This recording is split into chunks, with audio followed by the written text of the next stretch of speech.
Hello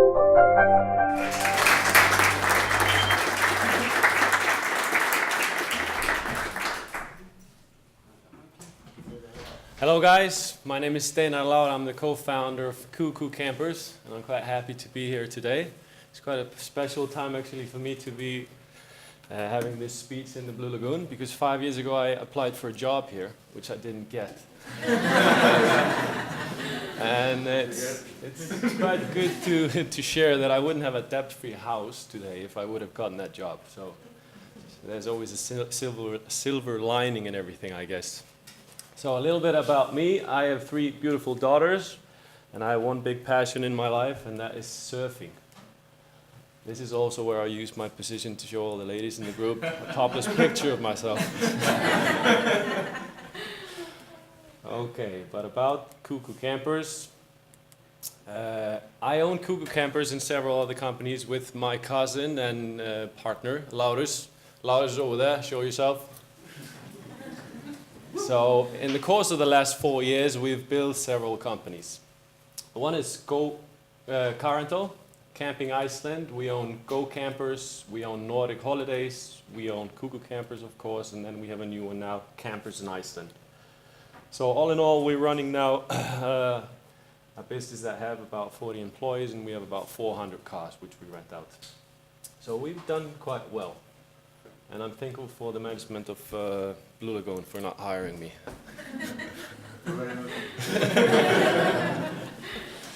So basic info about Cuckoo Campers. We founded in 2012. We have 180 campers in our fleet.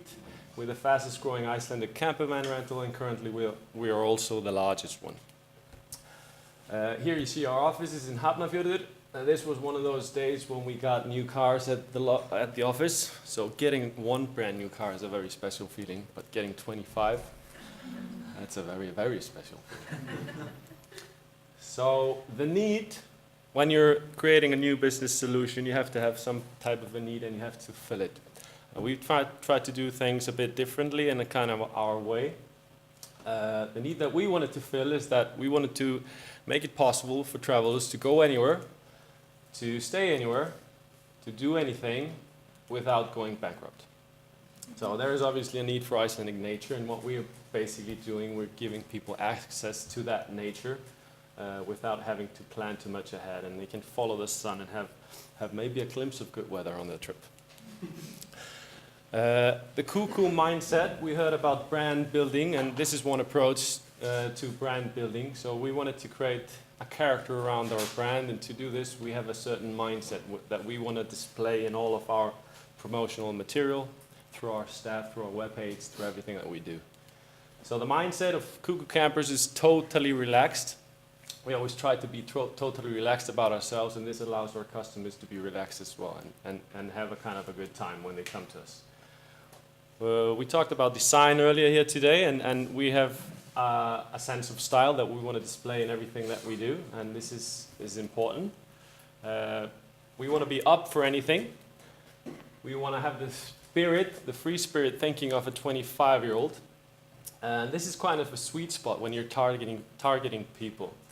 I'm 37, but I would truly like to be 25. If I would be 18, I would also want to be 25. So this is the kind of target group that we're focusing on, and this gives us a broader platform. Cuckoo Campers should bring out the part of myself that I like best. So when I'm relaxed, I have a sense of style, I'm up for anything, and I have this free spirit thinking of a 25-year-old. This is how I'm the best version of myself, and this is what we want to get out of people. If they feel good with us, they'll give us good reviews, and they'll tell their friends, and we'll get more business. We don't have 460 people working for us. We only have 16. Boring slide. Here we have something more interesting, which is our fleet. When we started the firm, we didn't have any money. And we're trying to find solutions which would help us to build the brand of Cuckoo Campers. And we looked at it, how much it would cost to put plastic wraps outside of the cars and the design and everything. It was quite expensive. So we found the solution of bringing in local artists, which are spray paint artists, And we allowed them to do what they wanted, basically. The only agenda that we had is that it would have to be internationally known figures that we would put on our cars, which could act as conversation breakers wherever you would bring your camper. So if you go to a campsite and you have a car that is very strange, people want to know more, and it will connect you with other people at that place, and therefore enrich your experiences of Iceland by getting you in contact with other fellow travelers. Our first car was Chuck Norris, and we've always believed it's the strongest car in the fleet. We'll never admit that it has ever broken down. and it's actually quite popular. People send us emails all the time asking for Chuck Norris. Charlie Sheen, we have David Hasselhoff, Whitney Houston, we have Horatio Kane from CSI Miami, we have Dolly Parton, we have Rick James, Felix the Cat, we have Michael Jackson, and this picture is taken out of City Hall at the time when Jon Gnarr was our mayor. His son did that portrait. We have Billy Idol, and we have Barbara Pape. We have Lindsay Lohan, and this one used to be my favorite, Kim Jong-il. But as of this week, I have a new favorite, and I want to ask you to guess who this guy is.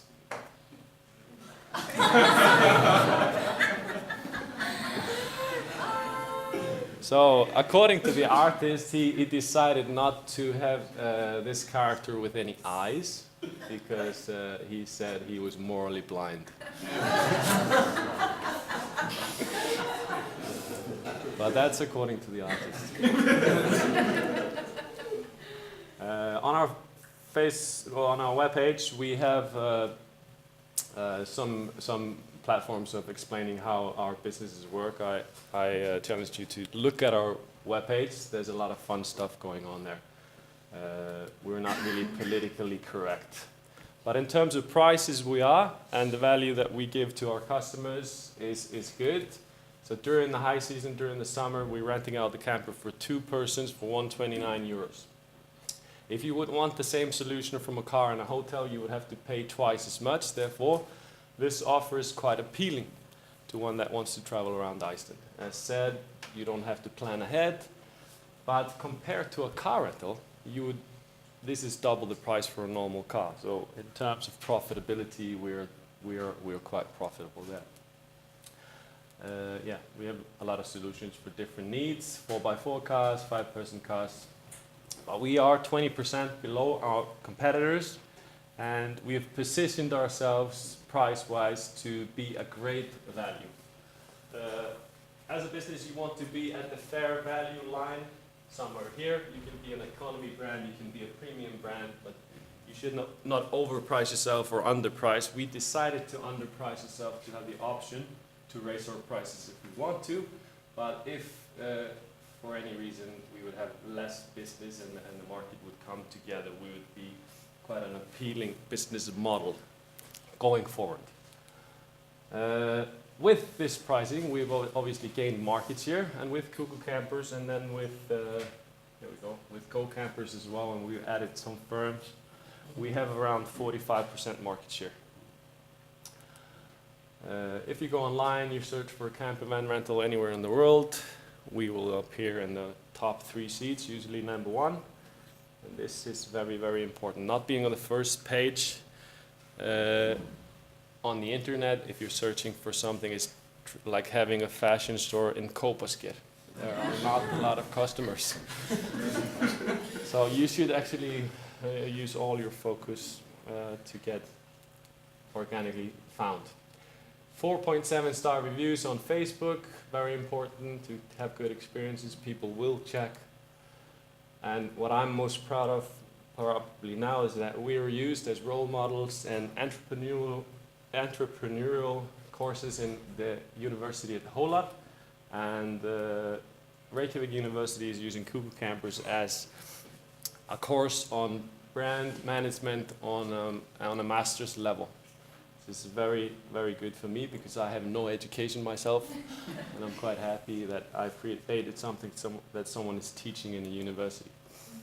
Happy customers, they like to share photos of their trips with their friends, so we've gathered some of them, but I wanted to show you a video which Icelandic travel TV took of a couple that came through our office.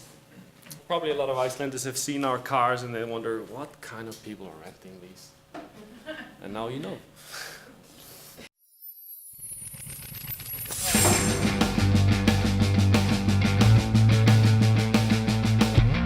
My name is Emma and I'm actually from New Zealand, but I live in Sydney, which is where I met this one. Make it sound like it's bad. Oh no, he's all right. My name's Craig. I'm from England, but also live in Sydney with this little rascal. Yeah.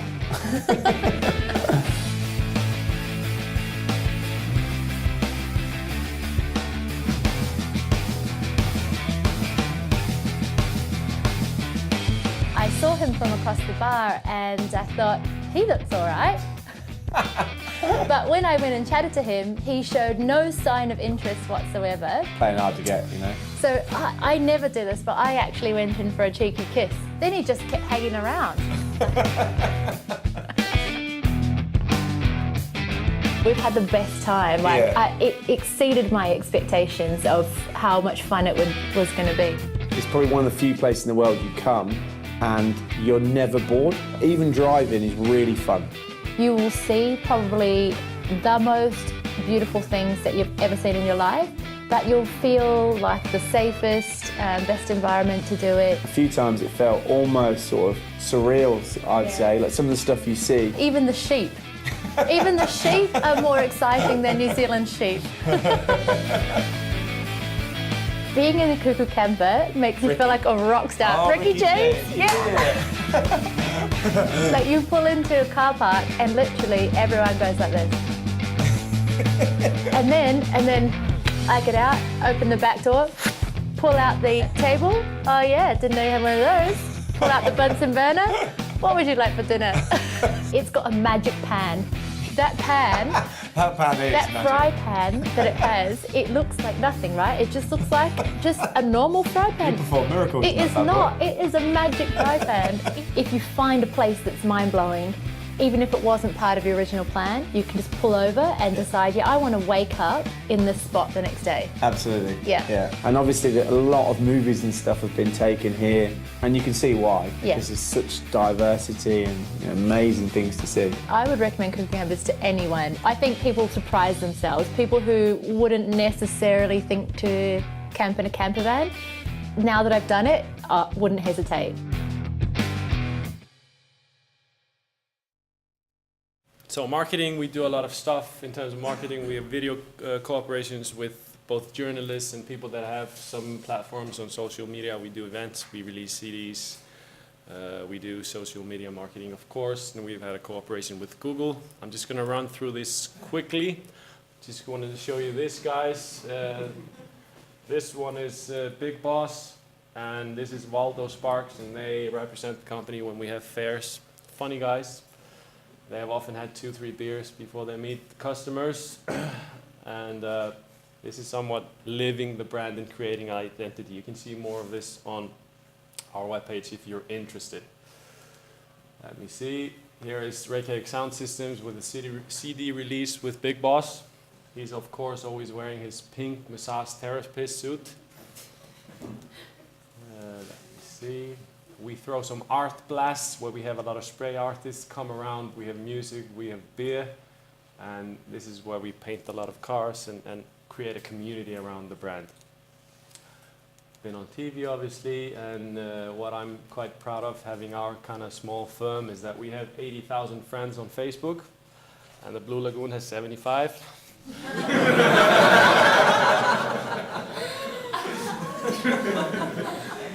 So we're number 3 in Iceland online. So even though we're a small company, we have a presence. People are interested because we do things differently, and we are not politically correct. Long-term vision. We made this 2 years ago, and we're on our way there. We're gonna exit Iceland, and we're gonna have 1,000 cars in 10 markets. We have a solution that will work anywhere, and it's just a matter of time when we'll go abroad. I'm going to end up talking about the golden rules of the entrepreneur. I've been one for some years, and I've had a lot of partners and learned from my mistakes. So I'm going to talk about that a little bit. The mindset of the entrepreneur. It's different from being a worker. So first of all, what I want to share is that if you want to start a firm, you have to be making that project the center of your existence for the first 3 years of that business. You're not going to be the best parent, the best son, or the best friend, or in the best shape of your life while this is happening. But if you focus all of your energy, all of your time, you will reap the rewards. So if you want to do it good and you want to be at peace with yourself afterwards, I would make it the center of your existence. Having no fear. This is what we touched upon earlier with the Blue Lagoon. Try stuff out, make mistakes, you learn from them. If you have fear, and if that controls your actions, you're never going to get anywhere. So, important. Live the brand. As said, you're the preacher, you're the bishop of your brand and your world. So, people have been talking about Jesus for 2,000 years. Nobody seems to be bored of it. So you say the same stories over and over again until somebody believes in you.